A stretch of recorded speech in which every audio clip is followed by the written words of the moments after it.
Good morning, everyone. It's good to see everyone back in the Capitol. We had a very robust discussion during today's caucus meeting, focused on both the domestic issues that are of great importance to the American people, working on lowering gas prices, lowering food prices, dealing with inflation, building upon the tremendous success of the Biden economy so far, tackling the challenges that are in front of us, and also continuing to meet our responsibilities to stand by Ukraine, the free world, democracy, truth, as opposed to dictatorship, tyranny, and propaganda, which is what Vladimir Putin represents, the Russian war of aggression represents, and unfortunately, some of my colleagues on the other side of the aisle also represent.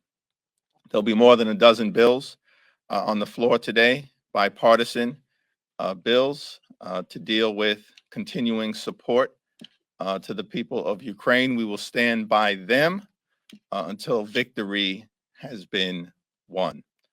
Let me now yield to our distinguished Vice Chair, Pete Aguilar. Thank you, Mr. Chairman. Our caucus spent the last 2 weeks back in our districts highlighting our work in passing the bipartisan infrastructure law and the American Rescue Plan and capping the cost of insulin, in addition to talking about community funding projects back in our communities. We continue to push for legislation that lowers healthcare costs, invests in clean energy, increases domestic energy production, and reduces our deficit by making millionaires and billionaires, like people who can afford to buy social media companies for $44 billion, pay their fair share in taxes. House Republicans oppose this. They'd rather raise taxes on millions of working people who can least afford it, including seniors, to support tax fairness for billionaires and wealthy corporations. Rather than invest in the next generation by protecting against the impact of climate change, they want to punish those on Social Security and Medicare. House Republicans believe in an economy that works only for those at the top. We have a vision for an economy that promotes opportunity and rewards hard work.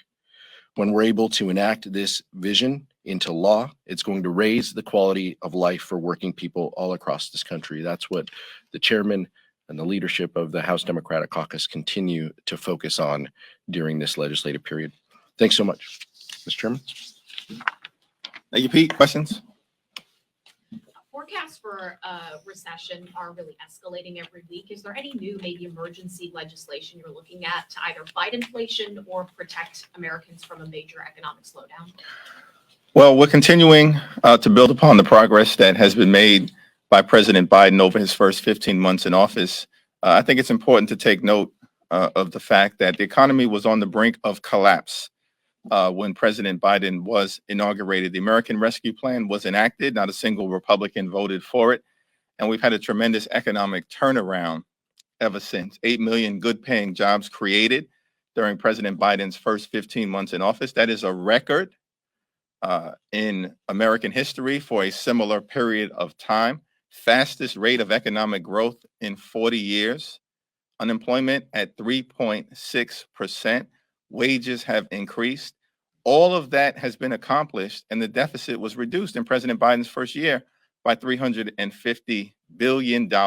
We're on track for a more than $1 trillion reduction in the deficit in President Biden's second year. That's a tremendous economic record, a foundation to build upon. And so we're interested in the literature as it relates to the prognostications in terms of where we are as an economy. The most important thing that we can continue to do is do the work. And do the work means lowering costs for everyday Americans in many of the areas that Vice Chair Aguilar outlined. Okay, I apologize. I have two very different questions for you. The first one is, are you concerned about the New York maps and that they'll be overturned? And are you surprised by the turns that this has taken since they were drawn? The second is more up here. What do you make of the McCarthy tapes that we're hearing about his comments in the aftermath of January 6th and his defense of those now, that he was just playing through scenarios of, what Trump should do? Well, with respect to the first question, it's pending litigation. We'll see what the Court of Appeals decides. and it's probably not appropriate for me to comment until the Court of Appeals makes its final decision. I think there are strong arguments that have been made that the legislature is following the guidance of the Constitution to draw districts anchored in communities of interest. And we'll see what the Court of Appeals decides. With respect to the second part of the question, I'm tempted to yield to our Vice Chair, Pete Aguilar. But I'll simply say, the radical right playbook is simple. It's not complicated. It's in our face each and every day. It's a 5-point playbook. Number 1, lie. Number 2, lie. Number 3, lie. Number 4, lie. Number 5, lie again. That's the radical right playbook. Lie about COVID. Lie about the economy. Lie about the election. Lie about Democrats. Lie about the border. Lie and lie again. And so the American people will have a clear choice to make in terms of the contrast between what Democrats are all about, delivering real results for the people, and a group of folks who lie with impunity, facts don't matter, hypocrisy is not a constraint to their behavior, and they think that shamelessness is a superpower. Vice Chair Aguilar. All I'll say is the American public doesn't know who Mike Kevin is. What the American public needs to know is that this is a Republican Party that is the chairman mentioned, more committed to lie and then to lie when they're caught about lying than they are about delivering help to everyday Americans. They don't want to talk about legislative solutions. They don't want to talk about lowering the price of healthcare. They don't want to talk about those issues. They'd rather continue to support the big lie, lie about everything else, lie when they're caught, and then giving standing ovations. It's so, we'll have the January 6th committee will obviously have more to talk about, in the future. But I think that's what the American public wants is, will there be accountability? Will there be people in Congress who stand up in the face of this pressure? I'm thankful enough to serve with 2 Republicans who are on that committee, but few and far between. People who are willing to stand up and speak about the issues that matter and actually deliver the truth when it's needed. And this place used to be a little different, and I think that's what disappoints a lot of folks here. So Title 42 has divided Democrats in both chambers. If the Senate sends over amended COVID legislation or Ukraine supplemental that includes putting Title 42 back in place or keeping it in place, do you guys bring it up? What do you do? Well, that's a hypothetical scenario. And so until we see the Senate act in this area or in any other area, I think it would be irresponsible of me to get out ahead of the caucus and comment on legislation that may or may not manifest itself. With respect to the Biden administration's plan, Secretary Mayorkas will be before Homeland Security today. Will be before Judiciary tomorrow. Look forward to hearing from him, questioning him, and figuring out how we can continue to make sure that we have a secure border, follow the public health guidance and the science as it relates to Title 42, and also make sure that we both uplift these 2 twin ideals of America, which is both the rule of law and a nation of immigrants. Pete? Back to this side, yeah. With some of the tensions that the Title 42 has brought among Democrats and the White House, as well as President Biden, some of his lowering poll numbers, are you concerned that this might impact or increase the risk of some of the vulnerable members of your caucus even further? With respect to the House Democratic Caucus, things are puppies and rainbows, wine and roses right now. Are you seeing what's happening on the other side of the aisle?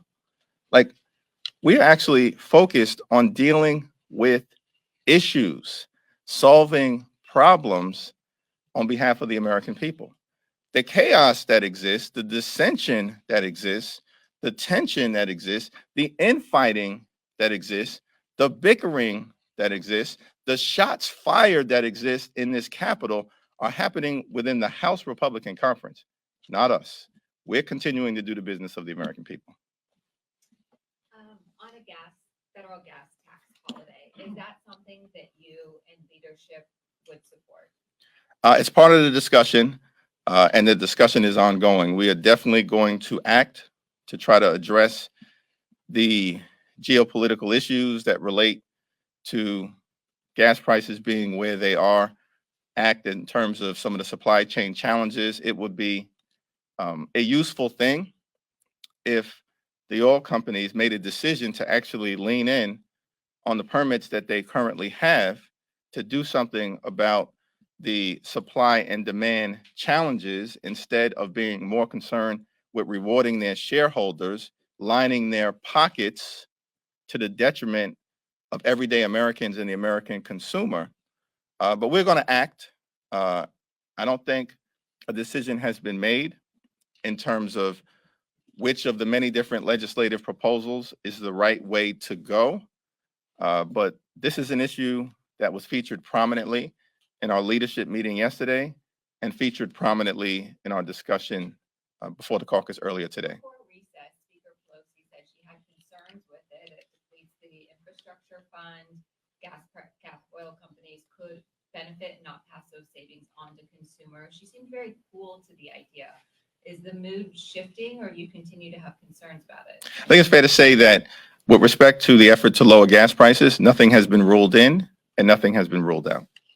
Go back to on Title 42 yesterday, Leader Schumer said he acknowledged the divisions within his conference and said that there's an effort underway to come to a consensus position that all Democrats could support. Is there a need for something like that in the House Democrats? And if so, what would something like that look like? Well, we always work to try to find, the highest common denominator amongst us, and that's what we do.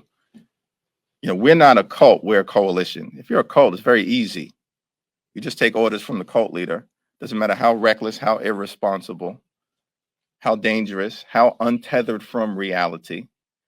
You just bend the knee to the cult leader and fall in line. Thankful that you have patriotic Republicans like Liz Cheney and Adam Kinzinger who are not doing it, but they're few and far between. That's a cult. We're a coalition that represents the broadest possible gorgeous mosaic of the American people in terms of race and religion and sexual orientation and gender and life experiences and region and yes, ideology from the center to the center left to the left, common sense Democrats. So we always are going to engage in a process of trying to discuss our different public policy perspectives and then find the highest common denominator to advance the ball for the American people. That's what we'll do in this area and in every other area. I think what House Democrats are concerned about is that this should be a public health decision. So that should guide our discussions. This was clearly a Trump era border suppression policy that had some public health wording, but this is really about public health. We need lawful paths to declare asylum. We need to restore order at the border. All of these things are important, and we can do these, but this is on us as well in Congress. And so I appreciate that the Senate wants to try to find consensus. I would appreciate also if they acted on some of the immigration related bills that we have sent over to them in a bipartisan way, because the time to address this, the best time to address this was in the past when we had bipartisan consensus on immigration reform before Marco Rubio backed away from a deal that he negotiated. But the second best time to address it is now. And so this is on Congress to play a role. The administration has requested almost twice as much funding for USCIS for processing asylum claims. That will help. We need to deliver on that. We need to speed up the process for legal paths for asylum. Those are the things that we can control and that we can do here while we build consensus. But this is on us as well. And the chairman will hear from Secretary Mayorkas tomorrow. In Judiciary, I'll hear from him after this meeting in Homeland Approps. Leader Schumer just told reporters that he's expecting the administration to send Ukraine supplemental over tomorrow. Would you support pairing this with the coronavirus money that the administration also wants? Well, I think we have to support Ukraine and meet the needs as articulated by the administration. And we also have to continue to make sure that our public health infrastructure is robust enough to be able to continue our efforts to crush the virus, which the Biden administration has done a good job of to date, fighting through the Delta variant and the Omicron variant, now the BA2 subvariant. And the likelihood is there will be something that comes next. And so I think it's important for the administration to have the resources necessary so that America is prepared. What the legislative vehicle is to get that done, we'll see what the possible pathway is, particularly as it relates to the Senate. The House, as always, is prepared to act and act decisively. As Vice Chair Aguilar said on immigration, which we've already done, sent over a bipartisan Dream and Promise Act, legislation to address TPS recipients, legislation to address farm workers. And the Senate will have to make its decisions about how to address any and all of these areas, which we anxiously await whatever path they choose. Another question on COVID. Yesterday, we saw two members of the Senate and Vice President Kamala Harris test positive. I believe Anthony Fauci said he will not be attending the White House Correspondents' Dinner out of fear of COVID. Are you all confident in the administration's current approach to the virus, which, at least as far as I can tell, is sort of about trying to live with the virus and sort of continue without imposing further restrictions? Yes, I'm comfortable with their current approach. Follow up on Title 42, please, with Secretary Mayorkas being up here the next 2 days. Is there any way to possibly use the judge's decision to delay lifting Title 42 as a way to bring Republicans on board with the kind of legislative incentives that you all talked about? I think the chairman and I both look forward to the public questions that our colleagues on both sides of the aisle will ask and the comments and responses that Secretary Mayorkas is going to give. He released yesterday a 6-point plan that includes a lot of items that have been supported by folks on both sides of the aisle throughout the years. We look forward to hearing his answers, and then we can have a conversation about the next steps. But clearly, the administration, the CDC has made that determination for May 23rd. We're focused on the policy solutions that we have between now and then. Last two questions, yeah. Just a quick follow-up on gas prices. You talked about a lot of the options. Is there a timeline? We've heard Memorial Day might be a goal for moving some gas price-related legislation. The sooner the better. We're going to continue to act with urgency to meet the moment, address the needs of the American people. We understand that gas prices hit American families hard. It's a day-to-day or week-to-week, certainly a month-to-month expense, and it's going to require a comprehensive response. That comprehensive response is in the works, and the sooner we can get it done, the better, hopefully over the next few weeks. Last question was, I'm sorry. Well, I'll go to you last. I like to do my alternate sides thing, so all right, thank you. Do you agree with Congressman's belief that Congressman Gates might have done something illegal in the comments he made about other members? And if so, what would you be prepared to do about a member who's made threats against another member or who's done something illegal? Well, we've acted in at least 2 instances related to both Marjorie Taylor Greene, completely out of control, Gosar, out of control, uh, we could spend all day, all week, every month dealing with the out of control caucus conference on the other side of the aisle. At a certain point, I think leadership on the other side has to step in, or perhaps they're being led by others. And so let them work out whatever they have to work out. It would be nice, as Pete has said, if instead of the infighting, the chaos, shots fired against each other, the knife fights in the phone booth that is the modern day House Republican conference, that they would actually decide to work with us on issues of importance to the American people. They have declined, perhaps because they have no vision, no ideas, no public policy objective. It's all about the acquisition of power. That's it. That's the defining objective of the other side of the aisle. And of course, bending the knee to the twice impeached former so-called president of the United States. Last question. Two things quickly. MTA, that you all sent a letter to them requesting information about the shooting and the cameras working there. Have you gotten any response? Do you see a legislative response there? And then second, there are lawmakers, including from the New York delegation, that are popping up at campaign events while filing proxy vote letters saying they can't be here because of COVID. Do you feel comfortable with that? Yeah, well, with respect to the latter part of, the second part of your question, I haven't seen that. It hasn't been called to my attention. To the extent that it is, I'll have a comment, thereafter.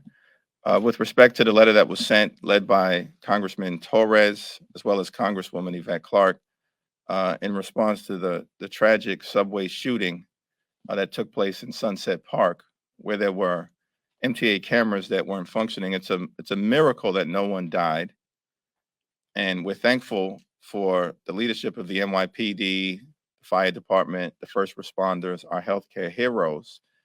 But if we are going to provide resources to the MTA or any other state or local governmental entity, I think it's Congress's responsibility to make sure that those resources are effectively and efficiently and equitably utilized. And I haven't seen a response yet from the MTA. I do anticipate that they will provide one. And I certainly think the New York delegation and House Democrats will stay on the case. Thank you, everyone.